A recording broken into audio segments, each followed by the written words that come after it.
ፋሲል ዕብራውያን ምዕራፍ 10 ከቁጥር 12 እስከ 18 በጌታ በኢየሱስ ክርስቶስ ስም አነባለሁ። እንደዚህ ይላል። ይህኛው ካህን ግን አንዱን መስዋዕት ለዘላለም አቅርቦ በእግዚአብሔር ቀኝ ተቀምጧል። ከዚያን ጊዜ ጀምሮ ጠላቶቹ የእግሩ መረገጫ እስኪሆኑ ድረስ ይጠብቃል። ምክንያቱም በአንዱ መስዋዕት እነዚያን የሚቀደሱትን ለዘላለም ፍጹማን አድርጓቸዋል። መንፈስ ቅዱስም ስለዚህ ነገር ይመሰክርልናል። በመጀመሪያ እንዲህ ይላል፣ ከዚያም በኋላ ከእነርሱ ጋር የምገባው ኪዳን ይህ ነው ይላል ጌታ። ሕጌን በልባቸው አኖራለሁ፣ በአእምሮአቸውም እጽፈዋለሁ። ደግሞም ኃጢአታቸውንና ዓመፃቸውን ከእንግዲህ አላስብም ይላል። እነዚህ ይቅር ከተባሉ በኋላ ከእንግዲህ ስለ ኃጢአት የሚቀርብ መስዋዕት አይኖርም። ጌታ የተመሰገነ ይሁን። ባለፈው ቁጥር 11 ድረስ አብረን እንደተመለከተን አስታውሳለሁ። ያነበብነው በእርግጥ እስከ ቁጥር 14 ድረስ ይመስለኛል። ባለፈው ያነበብነው እስከ ቁጥር 11 ድረስ ግን አብረን ተመልክተናል። በክርስቶስ ኢየሱስ በኩል የእግዚአብሔር ፈቃድ ፍጹም ሆኗል አይደል ያልነው። አቤቱ ፈቃድን ልፈጽም መጥቻለሁ ያለውን የጌታ ኢየሱስ ክርስቶስን ቃል ከመዝሙር 40 ላይ ጌታችን ኢየሱስ ክርስቶስ የተጠቀመውን ቃል የዚህ ደብዳቤ ጸሐፊ ቀጥታ ተጠቅሞታል። እንግዲህ ጌታችን ኢየሱስ ክርስቶስ ወደ ዓለም ሲመጣ መዝሙር 40 ደግሞ ተናግሮታል ብለን እሱ ላይ ተነጋግረን ነው የጨረስነው። ቁጥር 12 ላይ ይህኛው ካህን ግን ስለ ኃጢአት አንዱን መስዋዕት ለዘላለም አቅርቦ በእግዚአብሔር ቀኝ ተቀምጧል። ይህኛው ሊቀ ካህን ግን ጌታችን ኢየሱስ ክርስቶስን ማለት ነው። ባለፈው ያየኑ የቀደሙት ዘመን ላይ የነበሩት የብሉይ ኪዳን ካህናት በየዓመቱ ዘወትር ሁልጊዜ መስዋዕት ያቀርባሉ። የዛሬ ዓመት፣ የሚቀጥለው ዓመት፣ ከዛም በኋላ በሚቀጥለው ዓመት መስዋዕት ይቀርባል። ይሄን በጣም ብዙ ጊዜ እያየኑ ስለመጣን ይሄኛው ካህን ግን ይልና ስለ ኃጢአት አንዱን መስዋዕት አቅርቦ ፈጽሞ በእግዚአብሔር ቀኝ ተቀምጧል። በጣም በትህትና ጎናችሁ ያለው ሰው ኢየሱስ ጨርሶ ተቀምጧል በሉት። ደጋግመን እያነሳን ያለነው ቃል አለ አይደል? ተፈጸመ የሚል ቃል ጌታችን ኢየሱስ ክርስቶስ በመስቀል ላይ የተናገረው የመጨረሻ ቃል ተፈጸመ። የመስዋዕትነት ስራው፣ የክህነት አገልግሎቱ እኛና እግዚአብሔር መካከል ቀርቦ የሚያደርገው የትኛውም ነገር አልቋል፣ ተፈጸመ። የዚህ ደብዳቤ ጸሐፊ ደግሞ እየተናገረ ያለው ይሄንን ነው። ከዚህ በኋላ ስለ ኃጢአት የሚቀርብ መስዋዕት የለም። ለአንዴና ለመጨረሻ ጊዜ መስዋዕቱን አቅርቦ ጨርሶ ጌታችን ኢየሱስ ክርስቶስ ተፈጸመ ብሎ በአባቱ ቀኝ ተቀምጧል። ቴቴሌስታይ ተፈጸመ፣ አለቀ። ጌታችን ኢየሱስ ክርስቶስ ሰርቶ ጨረሰ ማለት ብቻ ሳይሆን እግዚአብሔር አብ ረክቶ ጨረሰ። ከዚህ በኋላ እግዚአብሔር አብ ሌላ መስዋዕት ኤክስፔክት አያረግም፣ አይጠብቅም፣ አይፈልግም። ጌታችን ኢየሱስ ክርስቶስ መጨረስ ብቻ ሳይሆን እግዚአብሔር አብም ረክቷል እያልን ነው። ክብር ለኢየሱስ ይሆንለት። ስለዚህ ይህኛው ካህን አንዱን መስዋዕት ለዘላለም አቅርበዋል። የጌታችን ኢየሱስ ክርስቶስ የመስዋዕትነት ሥራ ሪታየር አያረግም። የሆነ ቀን አያረጅም። እዚህ ድረስ ነው አይባልም። አንዱን መስዋዕት ለዘላለም አቅርበዋል። ከዚህ በኋላ እግዚአብሔር ምን ያህል ዓመትን የተቀበለ? ለዘላለም። መቼ? ለዘላለም። የሆነ ቀን አለው የምትገባበት። ኦልሬዲ ገብቻለሁ። ጌታችን ኢየሱስ ክርስቶስ ሰርቶ ጨርሶ በእግዚአብሔር ቀኝ ተቀምጧል። ፊልጵስዩስ ላይ ሄደን አይተናል። ምዕራፍ 2 አይደል? ፊልጵስዩስ ምዕራፍ 2 ሁሉን አስገዝቶለታል። አንደኛ ቆሮንቶስ ምዕራፍ 15 ሁሉን አስገዝቶለታል። የአለቆችንና የባለስልጣናትን ማዕረግ በመግፈፍ በአደባባይ ድል አድርጓቸው ተፈጸመ ብሏል። ከሰይጣን ጋር ያለንን ጉዳይ ኢየሱስ መስቀል ላይ ጨርሶታል። አሜን በሉ። አሁን እኛ በጣም ትግል ስለምንወድ እንጂ ጌታችን ኢየሱስ ክርስቶስ ተፈጸመ ሲል ወደ እግዚአብሔርና ወደ እኔ ብቻ አይደለም፣ ወደ የትኛውም አቅጣጫ ነው ተፈጸመ ያለው። ከዚህ በኋላ ሰይጣን ከላይ፣ እኛ ከታች አይደለንም፣ ተቀይረናል ቦታ። አልቋል። ኢየሱስ መስቀል ላይ ሲሞት ሰይጣንን ድል አድርጎታል። judicially it's already defeated. ሂስቶሪካሊ ነው በዳግም ምጽአቱ የሚያረጋግጠው። ኦልሬዲ መስቀል ላይ ማዕረጋቸው ተቆርጧል፣ ወድቀዋል። ይሄ የመጽሐፍ ቅዱስ እውነት ነው። ቆላስይስ ምዕራፍ 2 ቁጥር 14 እና 15 ይሄ መጽሐፍ ቅዱስ እውነት ነው። ኢየሱስ መስቀል ላይ ሲሞት ጁዲሻሊ እግዚአብሔር አብ ኦልሬዲ አውጆታል። ጌታችን ኢየሱስ ክርስቶስ የአለቆችና የባለስልጣናትን ማዕረግ ገፈፈው ይላል። ተፈጸመ ሲል ጨረሰ። ከዚህ በኋላ ከሰይጣን ጋር እግዚአብሔር የሚያወራበት ጉዳይ የለውም። ጨረሰ ልጁ። አሁን ሰይጣን በእኔና በእግዚአብሔር መካከል ገብቶ የመክሰስ አቅም የለውም። ይህም ብሉይ ኪዳን ነው የሚያደርገው። አሁን ይህ አዲስ ኪዳን ነው። እኔና እግዚአብሔር መካከል ኢየሱስ ነው ያለው። በድለ ስትመለስ ነው ሰይጣን የሚያገኘህ። እኔና እግዚአብሔር መሃል ያለው እኔና እግዚአብሔር የምንጨባበጥበት መንገድ የኢየሱስ ደም ነው። ይሄንን ባይዘው ሰይጣን ያውቃል። እኛ እንድናቅ ነው የማይፈልገው። አንዳንዴ ደግሞ እኛ ማወቅ አንፈልግም፣ ትግሉን ስለምንፈልገው። አልወደቀም እንላለን እኮ የሚታገል ቦታህን ስታቅ ባይዘው ቦታውን ይይዛል። አለማወቅህን ተጠቅሞ ነው የሚያሰቃየህ። ይሄው የእግዚአብሔር ቃል እውነት። እኔ አሰራርና ልምምድ አይደለም አይደል? ቀድመን የምናምነው ቃሉን ነው። ልምምዳችንን ቃሉ ላይ ነው አይደል የምናስቀምጠው? የእግዚአብሔር ቃል እውነት። በተለይ እንደነዚህ አይነት ነገሮች የእግዚአብሔር ቃል ነው የሚያሳርፋችሁ። አለበለዚያ ቆጥራ ጨርሶ የሚወደቀውን መልአክ ከሰማይ የሰማይ ሲሶ ነው ወደቀ የሚለው ባይዘው። የሰማይ ሲሶ ቁጥሩ ስንት ነው? አቆጥረውም። ስንቱን ነው የምጥለው? እሱ አንድ ይጥሎታል። በቃ አሁን የወል ስም ሰጥቷቸው አሁን እኛ ድግምት ይቅር አልጨርሶም ብጀምረው ራሱ ብዛቱ። ኢየሱስ ሰበሰበና የገሃነም ደጅ አለው። በየትኛውም ዘመን የሚመጣ ማለት የገሃነም ደጅ የጋራ ስማቸው ነው። ስፒሪት ነው፣ ኮንቴክስት ይዞ ስለሚሰራ ማለት ነው። አሁን እኛ ሀገር ባለው አውድ ስለሚሰራ ጌታችን ኢየሱስ ክርስቶስ ለኢትዮጵያውያን ብሎ ያስተረፈው ያልወደቀ ሰይጣን የለም። መስቀል ላይ ተፈጸመ ሲል የሰይጣን ማዕረግ ተቆርጧል። የመስቀል ስራው ቀላል እንዳይመስላችሁ። ጨርሶ ተቀምጧል ማለት ሁሉም ነገር አልቋል። ምንም የቀረ ነገር የለም። የኛስ ኃላፊነት ጥሌ ከቁጥር 19 በኋላ አለ። የሚቀጥሉት ሳምንታት ማነሳው ማለት ነው። ምዕራፍ 10ን መጨረሻው በእኛ ኃላፊነት ነው። በጣም ሲሪየስ ነው የኛ ኃላፊነት። የኪዳኑን ደም ማክበር፣ ቅዱሱን መንፈስ አለማክፋፋት የኛ ኃላፊነት በጣም ብዙ ነው። የሚያያዘው ግን ከእግዚአብሔር ጋር ባለኝ ጉዳይ በክርስቶስ ኢየሱስ በኩል ነው።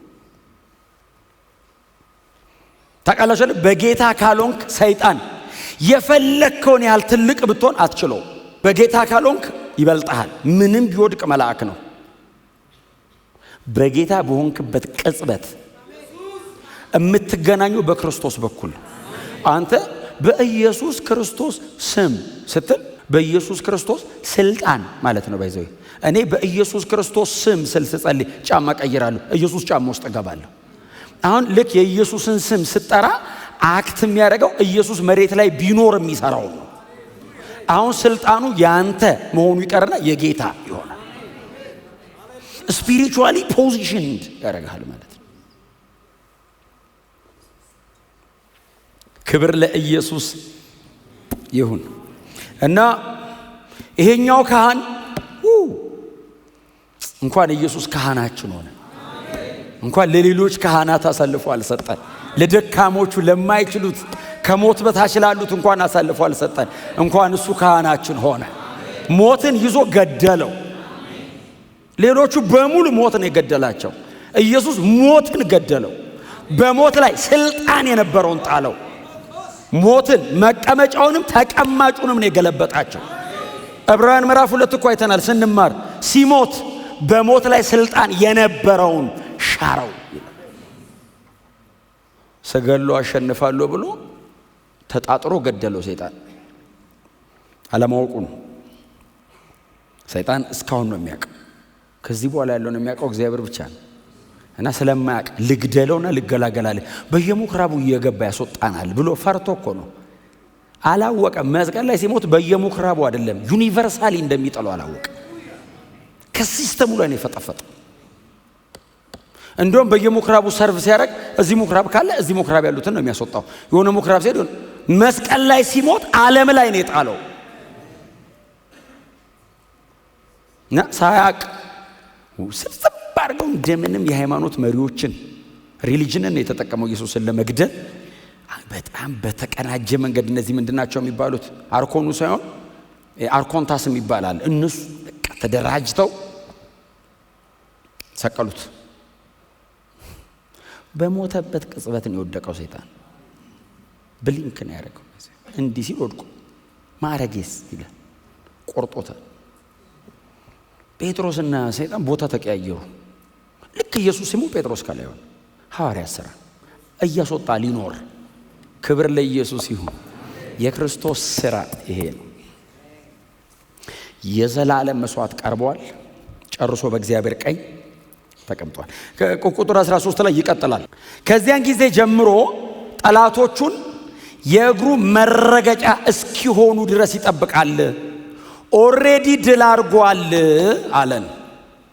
በመስቀል ላይ ጨርሶ አሸንፎ በእግዚአብሔር ቀኝ ተቀምጧል። ቅድም ያልኳቸው ነው። መስቀል ላይ ኢየሱስ በሞተበት ቅጽበት ድል አረገ፣ አለቀ ተባለ። ኢየሱስ በእግዚአብሔር ቀኝ ተቀመጠ። ከዚያ በኋላ ብሎ ቀጠለ፣ ጠላቶቹ የእግሩ መረገጫ እስኪሆኑለት ድረስ ይጠብቃል። እናንተ ለማንበብ እንዲመቻችሁ ራእይ ምዕራፍ 19 ላይ ሄዳችሁ አንብቡት። ዳግም ሲመለስ በክብር ሲመጣ ፈጽሞ አውሬውንና መንግስቱን እንዴት አድርጎ ድል እንደሚያደርጋቸውና ለዘላለም እንደሚያስረው። ይሄንንም ቃል የዚህ ደብዳቤ ጸሐፊ በጣም መዝሙረ ዳዊት አለ አይደል? ዕብራውያን ላይ በጣም መዝሙር 110 ቁጥር 1 ትዝ ይላችኋል። መዝሙር 110 ቁጥር 1 ጌታም ጌታዬን ጠላቶችን የእግር መረገጫ እስካደርግል ድረስ በቀኝ ተቀመጥ አለው። ጌታ አብ ነው፣ ጌታዬ ወልድ ነው። ጌታም ጌታዬን። ይሄ በአብና በወልድ መካከል ያለ ነገር ነው። ጌታም ጌታዬን ጠላቶችህን የእግር መረገጫ እስከማደርግል ድረስ በቀኝ ተቀመጥ። ምን ማለት ነው? የመስቀሉን ስራ ሙሉ በሙሉ ጨርሰ ና ቀኝ ተቀመጥ አለ። ጠላቶችን ፈጽም የእግር መረገጫ አረግልሃለሁ።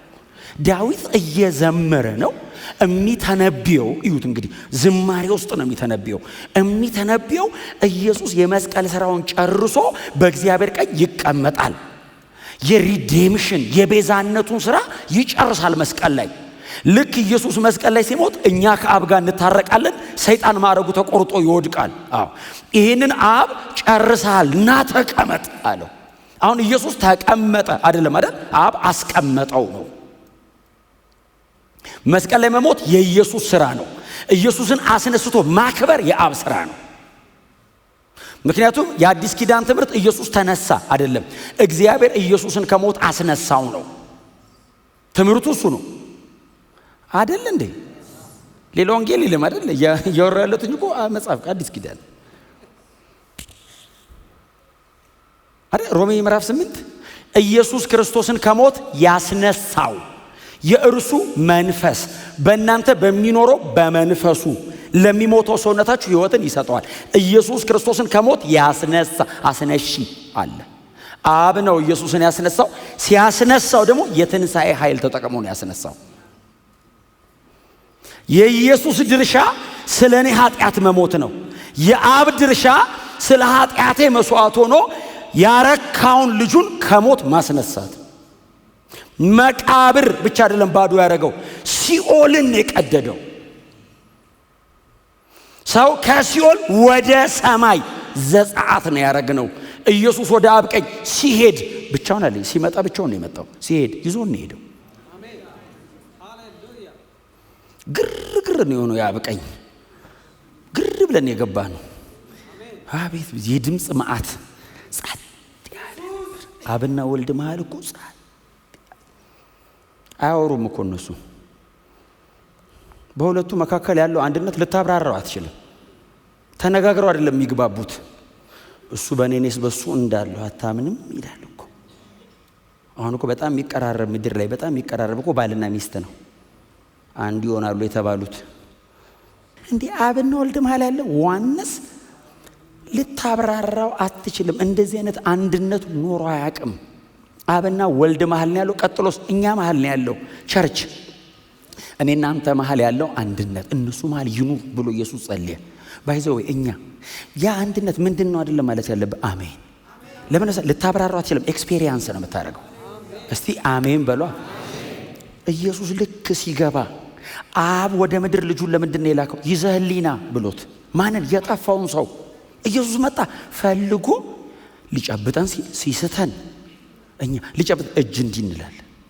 አብ በልጁ በኩል ኖ እንጂ ሲል አንሰማም። መስቀል ላይ ሞተ የማያምኑትን አይምሮ አሳወረ ብሎ ሊጥለው እሱንና አይምሮአችንን ገፎ ነፃ ሊያወጣ ኢየሱስ መስቀል ላይ ሞቶ እዚህ ጋር የሸፈነን ገንጥሎ ጣለ። ብርት አለልን። ቸርችው ጥርግ ብለን መጣን። ቸርች የሆነ አዳራሽ እዚህ አትላስ ምናምን እዚህ ወሎ ሰፈር አካባቢ የሆነ አዳራሽ አይደለም የገባ ነው። በአብ ቀኝ ከኢየሱስ ጋር ነው የተቀመጠ። ይሄ ነው ክርስትና። አያችሁ እውነቱ ይሄ ነው። አሜን ነው። ስለዚህ አብ ኢየሱስን ጌታዬን ዳዊት ግን አይገርምም? ኢየሱስን ጌታዬ አለ። ማይ ሎርድ የሚጠቀመው ቃል ኩሪዮስ። ይህንን ቃል ማን ነው መጠቀም ያለበት? የአዲስ ኪዳን አማኞች። ለምን? እኔን ለማዳን ከሰማይ የወረድክ ማለት ነው ትርጉሙ። ዝም ብሎ ኖርማሊ ጌታ ሎርድ ምናምን ማለት ብቻ አይደለም። ለማዳን ከሰማይ የወረደ ዳዊት ጌታዬ ሲለው ኢንካርኔሽንን እያመነ ነው። ባይዘው በስጋ ወደ ምድር ሰውን ለማዳን የወረደ ጌታ እያለ ነው። ኢየሱስ ገና እኮ አልመጣም። የሚመጣው ገና ከ1000 ዓመት ዳዊትና ኢየሱስ ማለት 1000 ዓመት አካባቢ ያለ ከ1000 ዓመት በኋላ የሚመጣው ነው። ኢንካርኔት አድርጎ የሚወርድ ስራ ጨርሶ በእግዚአብሔር ቀኝ የሚቀመጥ ና በቀኝ ተቀመጥ አለው። እኔ እኮ ትምህርቱን እንደው ቀለል አድርገን እንየው ነው እንጂ እኮ እንዴ ዳዊት በዘመረበት ዘመን እኮ አብና ወልድ መሃል እዛ እኮ ሰው እኮ አልሆነም እኮ ኢየሱስ እኮ ዳዊት ሲዘምር እያወራ ለምንድነው ና በቀኝ ተቀመጥ አለው? የት ሄዶ ነው እኮ ብለህ እኮ ዳዊትን ብትጠይቀው መሬት ሄዶ ነው እኔ የገባኝ ይሄ ነው የሚል ሲዘምር ሊያስወግር ይችላል። አምላክ ሰው ሆነ ብለህ ብትዘምር ዳዊት ዘመረው በቀኝ ተቀመጥ አለው። ለምን ሲሉት ጠላቶችን የእግር መረገጫ እስከማደርግልህ። ስለዚህ እንደዚህ ያለ ጠላቶቹ የእግሮቹ መረገጫ እስኪሆኑ ይጠብቃል። የት ሆኖ? ቀኙ ላይ ተቀምጦ። ኢየሱስ አሁን እየጠበቀ ነው። በዳግም ምጽአቱ ይረጋገጣል። ሰከንድ ካሚንግ። አሜን ነው። እና መዝሙር 110 ነው ይሄ ሰውዬ ሜንሽን የሚያደርገው። እናንተ ምናልባት ስታነቡ ጥሩ እንዲሆንላችሁ ኤፌሶን ምዕራፍ 1 ቁጥር 22 አንብቡት ጊዜ ስታገኙ ቁጭ ስትሉ። ቀደም የነገርኳችሁ ነው። በጣም እኔ ደጋግሜ ያነሳዋለሁ የትንሣኤን ኃይል። ስለ ትንሣኤ ሳስብ ሳወራ ኤፌሶን ምዕራፍ 1 በጣም አስደናቂ ክፍል ነው። እቺ ቁጥር 22 በጣም አስደናቂ ናት። ኢየሱስ ክርስቶስን ከሞት ሲያስነሳው የሚለው ክፍል ማለት ነው። ኢየሱስ ክርስቶስን ከሞት ሲያስነሳው ከአለቅነትና ከስልጣን ከገዢነት ሁሉ በላይ ሲያደርገው ከስም ሁሉ በላይ የሆነውን ስም ሲሰጠው በዚህ ዓለም ብቻ ሳይሆን ሊመጣ ባለው ዓለም ሊጠራ ከሚችል ስም ሁሉ በላይ ስም ሲሰጠው ቀጥሎ በቀኙ ሲያስቀምጠው እግዚአብሔር የብርታቱን ጉልበት አሳይቷል ይላል። ኢየሱስ ከሞት ተነስቶ በእግዚአብሔር ቀኝ ተቀምጧል። ለዚህ ማረጋገጫ የብሉይ ኪዳን ጥቅሶች ሁሉ ነው ያሉት። የብሉይ ኪዳን ጥቅሶች ሁሉ አሉ። በጣም ባለጠጋ ነው የዚህ ደብዳቤ ጸሐፊ። እግዚአብሔር ይባርከው። ክብር ለእግዚአብሔር ይሁን። ከዛ ቁጥር 14 ላይ ይቀጥላል። በጣም ይገርማቸዋል። ይሄ ሰውዬ ያለቀ መስዋዕት ላይ ነው ያለው። በቃ ኦሬዲ አንባቢዎቹ ስለገባቸው አሁን እየጠቀለላት ነው። እንትኗን እየጠቀለለ ነው። ቁጥር 14 ላይ ምንድነው የሚለው? ምክንያቱም በአንዱ መስዋዕት እነዚያ የሚቀደሱትን ለዘላለም ፍጹማን አድርጓቸዋል። እነማን ናቸው የሚቀደሱት? እኛ ነን እኮ። ሌላ ሰው እኮ አይደለም እኮ እያወራ ያለው። ስለኔና ስለናንተ ነው የሚያወራው። ጌታን ስለተቀበለ ሰው እኮ ነው የሚያወራው። ይኸውላችሁ በአንዱ መስዋዕት ለዘላለም የቀረበ አንድ መስዋዕት አለ። በዚያ መስዋዕት የሚቀደሱትን ለምን ያህል ዘመን? ለዘላለም ምን አድርጓቸዋል? ፍጹማን። መሬት ላይ ያለ ሰውዬ ዕብራውያን ቸርች ውስጥ ያሉ ሰዎች ሲሰሙ ኢየሱስ መስዋዕት ሆኗል፣ ገብቶናል። መስዋዕቱ ለአንድና ለዘላለም ገብቶናል። መሬት ላይ ያለውን አንተ ለዘላለም ፍጹም አድርጓል ሲል እኔ ከመቼ ጀምሮ? እርሱን ካወክበት ቀን ጀምረህ ለዘላለም በክርስቶስ ኢየሱስ የመስዋዕትነት ሥራ በኩል ፍጹም ሆናችኋል። ፖዚሽናል ስለሆነ ቃሉ እስከ ቁጥር 18 ድረስ በጣም ለክፍሉ ታማኝ ሆኜ እሷን ነው ማወራት። ከቁጥር 19 በኋላ ደግሞ ፈንክሽናል ስለሚሆን እሱን ደግሞ ቀስ ብለን ደግሞ እሱን ደግሞ እናየዋለን ወደፊት። ግን አይ ቲንክ አማኝን የሚያኩራራ ነገር ነው አይደል የሚያወራው። አትኩራሩም በዚህ ካልተመካው እኔ በምን እመካለሁ? እግዚአብሔር ከሰማይ ሲያይ ፍጹም ሲል ፍጹማን እግዚአብሔር ከሰማይ ሲያይ ፍጹም በምን? በዚህ መስዋዕት በክርስቶስ ኢየሱስ በኩል በቀረበ መስዋዕት። ክብር ለእግዚአብሔር ለአምላካችን። ከዛ ቀጥሎ ባለፉት ጊዜያቶች ደጋግመን ያነሳነውን አንድ ደግሞ ክፍል ደግሞ ያነሳል። ኤርምያስ 31ን እንደገና ያነሳል። የሚቀጥሉት ቁጥሮች ላይ ደግሞ ኤርምያስ 31ን መንፈስ ቅዱስ ስለዚህ ነገር ይመሰክራል። ስለ የቱ ነገር? ጌታችን ኢየሱስ ክርስቶስ መስዋዕት ሆኖ ስለመቅረቡ። ቀጥሎስ እኛ ፍጹማን ስለመሆናችን። ይህንን ሥራ ማን የሠራው? ጌታችን ኢየሱስ ክርስቶስ። ማን የላከው? እግዚአብሔር አብ። ቀጥሎ ይህንንስ መንፈስ ቅዱስ ደግሞ ይመሰክረዋል። ሥራውን አያችሁት? የሥላሴ ሲያደርገው አብ ላከው እንዲሠራ፣ ወልድ ልኮ ጨርሶ በእግዚአብሔር ቀኝ ተቀመጠ። መንፈስ ቅዱስ ኮንፈርም አረገ፣ ይመሰክራል። መንፈስ ቅዱስ የመንፈስ ቅዱስ ድምፅ፣ የመንፈስ ቅዱስ ምስክርነት ስለዚህ ጉዳይ ያው ከዚህም በኋላ ከነርሱ ጋር የምገባው ኪዳን ይህ ነው አለ እግዚአብሔር። እገባለሁ ኪዳን አለ እግዚአብሔር። ምን አይነት ኪዳን ነው የምትገባው? ህዝቡ ይጠይቃል። ከዚህ በኋላ አለ እግዚአብሔር፣ ከዚህ መስዋዕትነት ሥራ በኋላ ከህዝቤ ጋር የምገባው ኪዳን አለ። ምን አይነት ኪዳን ትገባለህ? አዲስ ኪዳን። የመጀመሪያውን የሚያስረጅ፣ ያኛውን የሚሽር፣ አሮጌ ብሎ ከመንገድ የሚያስወጣ አዲስ ኪዳን እገባለሁ። የመጀመሪያውንም እኔ ነኝ የገባሁት፣ ይሄኛውንም እኔ እገባለሁ። የመጀመሪያውንም ከህዝቤ ጋር እኔ ነኝ የገባሁት፣ ይሄንንም ከህዝቤ ጋር እኔው ነኝ የማረገው። አዲስ ኪዳን አረጋል እና አንብባት ቁጥር 16 የምገባው ኪዳን ይህ ነው ይላል ጌታ፣ ሕጌን በልባቸው ላይ አኖራለሁ። ኪዳኑ ይሄ ነው። ሕጌን በልባቸው ላይ አኖራለሁ፣ በአእምሯቸውም እጽፈዋለሁ። በድንጋይ ጽላት ላይ የተጻፈ ሕግ ልባቸው ላይ ነው የምጽፈው አለ እግዚአብሔር። ሩቅ አስቀምጠው እያነበቡት እየተሳሳቱ እየመጡ ቼክ እንዲያደርጉት አላረግም። ልባቸው ውስጥ ጽፈዋለሁ አለ። ይዘውት ይሄዳሉ አለ። ይቀደሳሉ ማለት እኮ ነው። ሕጌን በልባቸው እጽፈዋለሁ፣ በአእምሯቸው ላይ አድርገዋለሁ። ብሉይ ኪዳን ምንድን ነው የሚለው? አንገት ላይ እሰረው ነው እኮ የሚለው። እዚህ ውስጥ አይገባም። እሰረው እዚህ ጋር እንደ ክታብ አርገው፣ እዚህ ጋር አረገው ነው። ስማ እንዲህ አይንህ ልብህ ኮሪድ እኮ አይቶታል። አይንህን ግን ለመከልከል እንዲህ ይሄድ። እዚህ ውስጥ ስለሌለ አመጽ ነው ያለው። እዚህ ውስጥ ሰው እኮ በጣም ከባድ ሰው ነው፣ ከባድ ፍጡር እኮ ነው ሰው። እዚህ ውስጥ የሰው ልብ እኮ ክፉ ነው፣ አታሸንፈው። ስለዚህ እንደዚህ ያለ ደረት ላይ አርገው፣ እዚህ ላይ አንጠልጥል። ልክ እንዲህ ልታይ ስትል አትመኝ የሚል ትላለህ። ኦሬዲ ልብህ እኮ ሄዷል። አይንህን ይከለክላል። እንደዚህ ስትል ልብስህን ልክ እንዲህ ስላል አለ ሕጉ። እግዚአብሔር እንደዚህ ያለ ወደ ውስጥ አስገባዋለሁ አለ። እዚህ ጋር የተንጠለጠለ እዚህ ውስጥ አደርገዋለሁ። አሁን አትመኝ አይደለም እምልህ፣ እንዳትመኝ አደርግሃለሁ አለ። ልባቸው ላይ እጽፈዋለሁ ማለት ማድረግ የሚችሉበት አቅም እሰጣቸዋለሁ። አእምሯቸው ላይ አደርገዋለሁ። ምን ማለት ነው? መንፈስ ቅዱስ ሪማይንድ ያደርግሃል ማለት ነው ትርጉሙ። ቃሉን ቃል በቃል ታስታውሰዋለህ ማለት እኮ አይደለም እኮ። መንፈስ ቅዱስ ሪማይንድ ያደርጋል። እዚህ ውስጥ መንፈሴ ይኖራል እኮ ነው ትርጉሙ። ሕጌን በልባቸው ጽፋለሁ እኮ መንፈስ ቅዱስ ነው የሚጽፈው። የሚጽፈው እኮ መንፈስ ቅዱስ እኮ ነው። አንድ በጣም ወዶ ቃል አለ። ሁለተኛ ቆሮንቶስ ምዕራፍ 3 ላይ ለቆሮንቶስ ቸርች ጳውሎስ ምንድን ነው የጻፈላቸው? ከኛ ወደ እናንተ የሚጻፍ የምስጋና ደብዳቤ ያስፈልጋል እንዴ አለን። ኧረ አያስፈልግም። እናንተ በእኛ የተገለገላችሁ የክርስቶስ ደብዳቤዎች አይደላችሁ እንዴ አለ።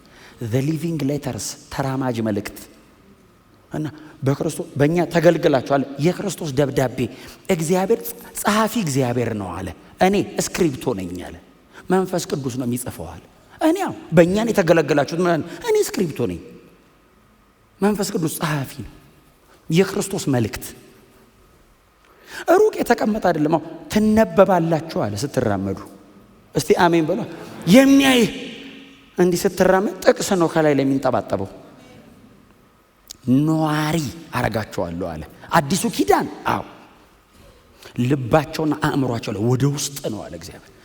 ደጅ አይደለም አለ፣ ወደ ውስጥ ነው። እቀድሰዋለሁ። መንፈስ ቅዱስ ያድራል ገብቶ እነሱ ውስጥ። ቃሉ ባይዘው የሚለው 10ቱን ትእዛዛት ልባቸው ላይ ጽፋለሁ ማለት አይደለም ትርጉሙ። መንፈስ ቅዱስ ይገባል ነው። አስታዋሽ ሆነ መንፈስ ቅዱስ እነሱ ውስጥ ያድራል አለ። ቀዳሹ መንፈስ ቅዱስ ነው። ቃሉን አንተ ላይ ሕያው የሚያደርገው መንፈስ ቅዱስ ነው። ያለ እግዚአብሔር መንፈስ ቅዱስ ይሄ ቃል ታውቃለህ ኖርማል ፊክሽን ሊሆንብህ እንደሚችል ኖርማል የዛሬ 2000 ዓመት የተጻፈ ብለህ the oldest book ነው ትለዋለህ። the oldest book መንፈስ ቅዱስ ውስጥ ሲገባ the latest news በጣም እድሜ የጠገበ መጽሐፍ ሲል የሆነ ሰውዬ ለ21ኛው ክፍለ ዘመን የመጨረሻ መልእክት። መንፈስ ቅዱስ ሲኖር ሕያው ነው። የሆነ ነገር እስክታረጋ አይጠብቅም፣ ታስታውሰዋል። ኤፌሶን ምዕራፍ 4 ላይ ጳውሎስ እንደዚህ ያላቸው አይደል? ኤፌሶኖች ትንሽ ሲያስቸግሩ ክርስቶስን እንደዚህ አልተማራችሁትም አላቸው። አያው ለካውን የሆነ ሰው ይመጣና የሆነ ነገር ስታረግ ክርስቶስን እንደዚህ አልተማርከውም ይላል። መንፈስ ቅዱስ ውስጥ የሆነ ነገር ልታረግ ስትል ከክርስቶስ ይሄን አይተሃል ይላል። ልብ አላየውም። መንፈስ ቅዱስ እንደገና ይመጣል። ከክርስቶስ ይሄንን አይተሃል ይላል። አላየውም። ሶስተኛው ላይ አንተ ነህ ክርስቶስን እንደዚህ አልተማርኩትም ትላለህ። ውስጥህ ነው የሚነግርህ። ደጅ ቆሞ አይደል፣ ውስጥህ ነው። ልክ ክርስቶስ እንደዚህ አልተማርኩም ትላለህ። ደግሞ ከዛ ያንተ ይሆናል። እንዲህ አልተማርኩትም ትላለህ። የራስህ እስቲ አሜን በሉ። በልባቸው ጽፋለሁ ማለት ገብቼ እኖራለሁ ማለት ነው ትርጉሙ እንጂ ህግ በህግ አረጋለሁ ማለት አይደለም ትርጉሙ። እግር በእግር እየተከተልኩኝ እንደሱ አይደለም ትርጉሙ። መንፈስ ቅዱስ አንተ ውስጥ ይገባል። ክርስትና ኑሮ ህይወት ከጌታ ጋር መኖር ይሆናል። ከመንፈስ ቅዱስ ጋር መኖር። አሁን ይሄው ህዝብ የሚኖረው ኑሮ ማለት ነው።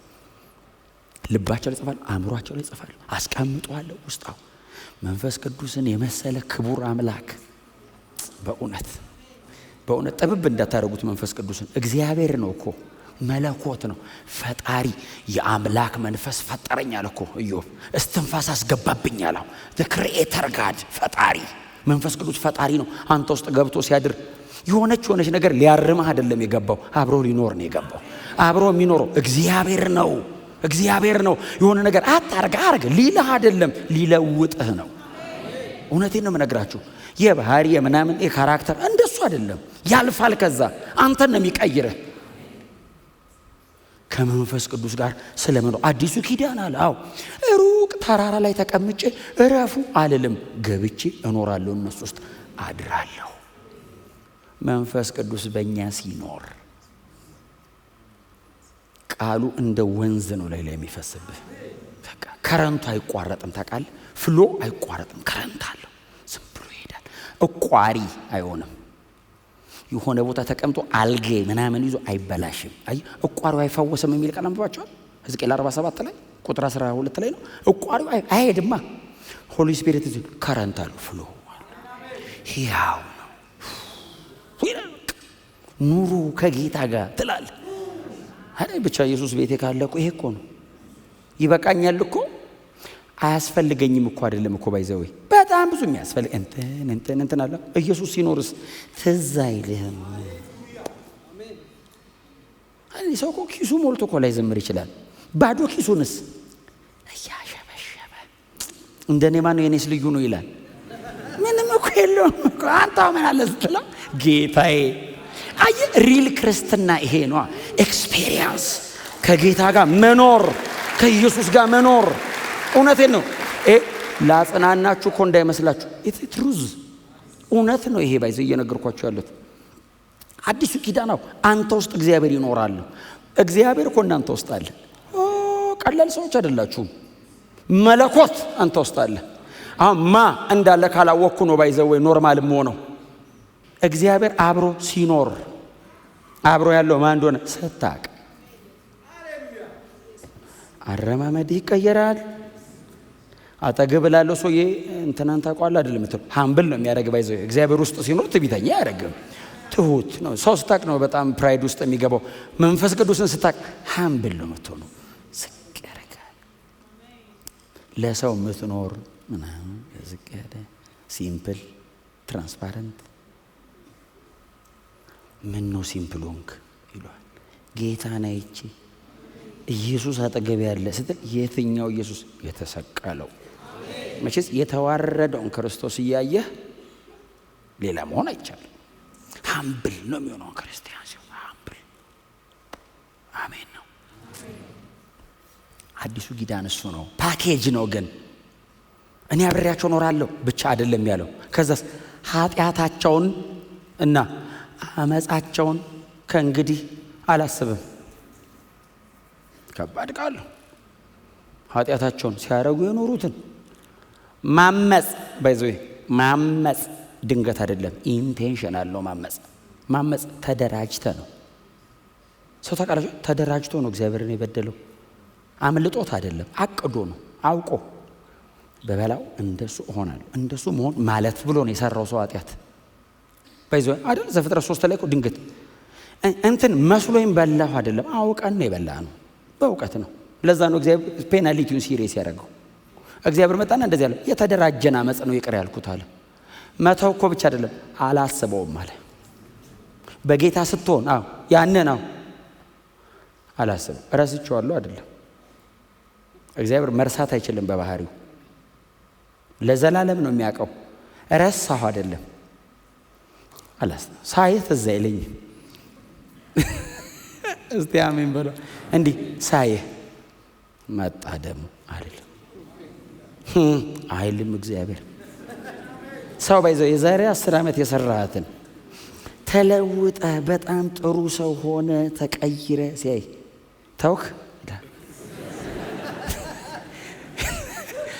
ያቃል እኮ እንደ ተውክ ያቃል ያስታውሳል።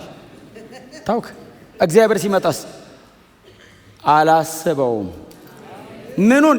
ኃጢአቱንና አመፁን አላስበውም። አላቀውም አይደለም። አላቀውም ካለ እግዚአብሔር መሆኑ ሊቀር ነው። የሆነ ነገር ላያቅ ነው። ያቃል። አላስበውም ካለስ እንደ እግዚአብሔር እውነተኛ የለም። በክስ በምናምን የምትሰቃዩ ሰዎች በክርስቶስ ኢየሱስ በኩል እግዚአብሔር ለአንዴና ለዘላለም ይቅር ብሏል። አዲስ ኪዳን ታዲያ ምንድነው አድቫንቴጁ? ብሉይ ኪዳን መሸፈን ነው። አዲስ ኪዳን መቀደስ ነው። እግዚአብሔር ፊት ስቀርብ ባለፈው ይቅር ያለኝን እንዴት አድርጎት ይሆን እያልኩ አልቀርብም። እንደሱም ይፍን እያላችሁ አትቀርቡ። እንደዛ ብንል አንመጣም ቸርች። መንፈስ ቅዱስ ስራው ምንድን ነው? ጥርግ ያደርገዋል። አያ ከድርጊትና ከምናምን ከህሊና ላይ ያጠፈዋል። ህሊናችንን የመቀደስ አቅም አለው ኢየሱስ ደም። ቅድስ ያደርጋል። ስትመጣ ምንም እንዳልሰራ ሰው ነው የምትሆነው በእግዚአብሔር ፊት። ምንም እንዳልሰራ ተመስገን ጌታ ሆይ። በኃጢአት የኖረ ሰው የቸርች መጥቶ ምንድን ነው የምትበድሉት ይላል። ለምን? ረስቶ ሰርዞለት ቀድሶት። ይሄ እኮ የኢየሱስ ደም ጉልበትና የመንፈስ ቅዱስ ስራ እኮ ነው። የኢየሱስ ደም ጉልበት ይኸው የተሰራን ነገር ጥርግ አድርጎት ከጭንቅላት ላይ ቅዱስ ያደርጋል። ከዛስ ኃጢአተኛ ስታይ አትበድል እንጂ ከሱ የባስክ እኮ ነበርክ። ይሄን ድፍረት ማን ሰጠ? የኢየሱስ ደም አቅም፣ የመንፈስ ቅዱስ ኃይል በእውነት እንጂ እዚህ ውስጥ እያስቀረ ቢተው ኖሮ ክስ ታውቃለህ፣ በህይወት አያኖርህም። ሰው በህይወት አይኖርም፣ እየተከሰሰ ይሞታል። አይችልም። ማንም ሳይነካው ነው የሚሞተው። ባይዘወይ አዲስ ኪዳን ምንድን ያደርገው? ክስ የሚባል ነገር እዚህ ውስጥ ኮንደምኔሽን በክርስቶስ ኢየሱስ ላሉ አይደለም የሚለው። አሁን ኩነኔ የለባቸው። በእርሱ ያለ የህይወት መንፈስ ከኃጢአትና ከሞት ህግ ነፃ አውጥቶኛል። አይ ምዕራፍ 7 ላይ ከዚህ ለኃጢአት ከተሰጠ ሰውነት ማን ያድነኛል እያለ ቆስሎ በጣም ቁስልስል ብሎ የቀንበር ማዕት ተሸክሞ የነበረ ሰውዬ ምዕራፍ 7 መጨረሻ ቁጥር ላይ እያለቀሰ ምዕራፍ 8 ቁጥር 1 ላይ ዘሎ ነፃ ወጣ። ምን አገኘ? በክርስቶስ ኢየሱስ ያለ የሕይወት መንፈስ። ክርስቲያን ኢየሱስ ክርስቶስ ጌታ ነው። ይሄ የኢየሱስ የመስቀል ሥራ የፈሰሰ ደም የተከፈለ ክፍያ ነው። ክብር ለኢየሱስ ይሁን። ኢየሱስ ስለ ኃጢአቴ ሞቷል። በመስቀል ላይ ሥራዬ ተሰርቶ አልቋል። መንፈስ ቅዱስ በእኔ ውስጥ አድሯል። ኃጢአቴን አያስበውም። አመፄን ትቶልኛል። በእግዚአብሔር ፊት በክርስቶስ ኢየሱስ ምክንያት በነፃነት ለዘላለም እኖራለሁ።